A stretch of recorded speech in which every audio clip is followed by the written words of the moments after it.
जय भीम, जय बिरसा. बघा, मला गावामध्ये येऊन 5 ते 7 वर्ष झाली. सुरुवातीला मी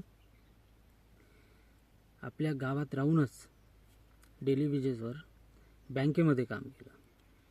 बँकेमध्ये काम करताना सोबत मी गावातील विकासाच्या मुद्द्यावरचा अभ्यासही सुद्धा केला. परंतु काही वर्षांनं असं लक्षात आलं की गावामध्ये विकासाची कामे मुळात होतच नाही. काही वर्षांनं मी ते काम सोडलं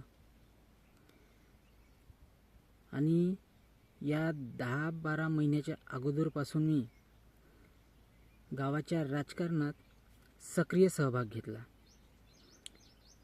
आणि बारीक चुरीक तक्रारी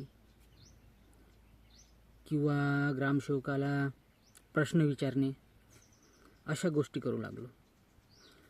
त्यातून मला हे समजलं की आपण गावातील लोक जर ग्रामपंचायतीला ग्रामसभेमध्ये प्रश्न विचारू शकलो तरच गावातील जे पुढारी आहे, जे प्रस्थापित आहे, त्यांच्यावर वचक राहील आणि त्यातून आपल्या गावात येणारा शासनाकडून पैसा हा कुठे खर्च होतो हे माहीत पडेल. परंतु परिस्थिती खूप बिकट आहे. हल्ली ग्रामसभेमध्ये लोक येत नाही. गेली तर प्रश्न विचारत नाही. प्रश्न विचारले तरी ग्रामसेवक, सरपंच, उपसरपंच त्याचे उत्तर देत नाही. मुद्दा असा आहे की पळवाटा शोधणं हेच सुरू आहे. ग्रामसभा सुरू केली की सरळ कोरम पूर्ण नाही म्हणून ग्रामसभा स्थगित दाखवण्यात येते. याच्यावर तक्रार केली तरी प्रशासनातील लोक ॲक्शन घेत नाही. हा माझा वैयक्तिक अनुभव आहे. तुम्हाला सगळं समजून, सगळं जाणीव आहे गावाची की तुम्ही या गावाचा विकास करू शकता, तरीसुद्धा तुम्ही इतक्या तक्रारी केल्या, काही केल्या तरी प्रशासनातील लोक हे पॉलिटिकल प्रेशरमध्ये असतात कायम. तसं तर त्यांनी गावातील लोकांसोबत राहायला हवं किंवा त्यांच्या तक्रारीवर दखल घ्यायला हवी, परंतु तसं होताना दिसत नाही. आता विषय असा आहे की गावाचा विकास हा झाला पाहिजे प्रत्येकालाच वाटते, परंतु सामोर यायला कोणीही तयार नाही. मी गावाचा व्यवस्थित अभ्यास केला आणि त्याचा मला अनुभव आहे. मी प्रत्येक लोकांसोबत जुडलेलो आहे. त्यांच्यासोबत चर्चा करतो, त्यांच्या समस्या जाणून घेतो. हा खूप म्हणजे 1 वर्ष मी आर्थिक परिस्थिती माझी कमकुवत होत असतानाही मी गावाच्या विकासासाठी लोकांसोबत रिकामा संपर्कात आहो. मी सुरुवात केली एका तक्रारीपासून. बघा काय झालं. 1 वर्ष अगोदर उपोषणही झालं. ते दोन्ही कामं सँक्शन झाली, परंतु ग्राउंड लेवलवर अजूनही पूर्ण झाली नाही. शासन म्हणते होत आहे, होणार आहे, परंतु 1 वर्ष उपोषण होऊनही झाली नाही. पण होईल कदाचित समोरच्या वर्षी. इकडे मी सुरुवातीला ग्रामसेवकाला, सचिवाला, सरपंचाला एक तक्रार अर्ज दिला होता. त्या तक्रार अर्जात मी 4 विषय मांडली होती.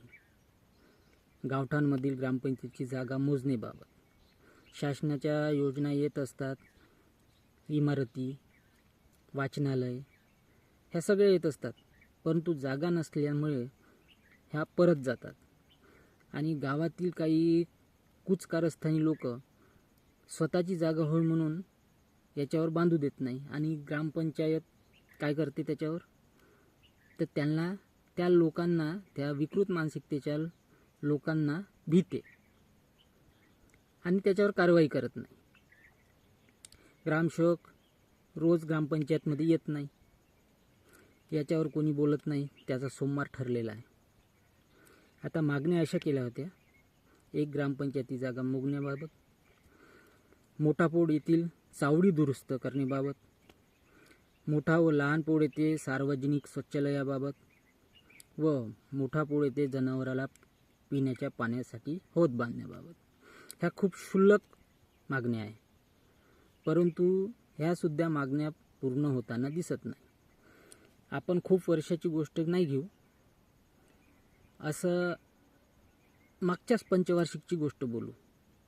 खूप पंचवार्षिकची बोलली तर इतके मोठे घोटाळे बाहेर निघतील की एवढं सारव करण्यासाठी त्यांना वेळ मिळणार नाही.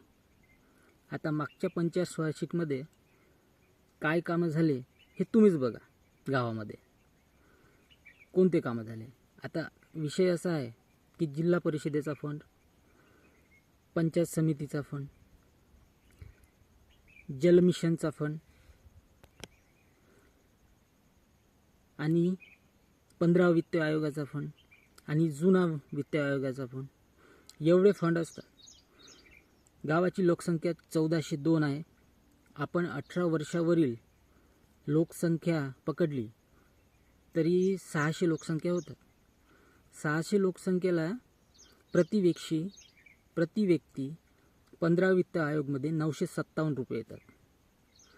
इतके वर्ष 5 वर्षात यांनी कुठल्याही प्रकारचा विकास केला नाही, तरी हे पैसे गेले कुठे, याचा हिशोब आपल्या गावकऱ्यांनाच मागावा लागणार. परंतु एक व्यक्ती हे सगळं करू शकत नाही. जर गावातील सर्व व्यक्ती एकत्र आले आणि त्या चळवळीला सगळ्या लोकांचा पाठिंबा राहिला तरच गावाचा विकास होऊ शकतो. एकटा माणूस काही करू शकत नाही. लोकांमध्ये भीती अशी आहे की प्रस्थापितांजवळ पॉवर आहे, हे काही करू शकतात, यांच्या पाठीशी लागणे योग्य नाही. परंतु तसं नसते आणि तसं मुळातच नाही आहे. कायद्याचा धाक आणि कायदा हा सर्वांना समान आहे. चुकीच्या गोष्टीला कायद्यात माफी नाही. मी असो किंवा गावातला कुठलाही व्यक्ती असो. परंतु संवैधानिक बाजू न समजून घेता आणि आपल्या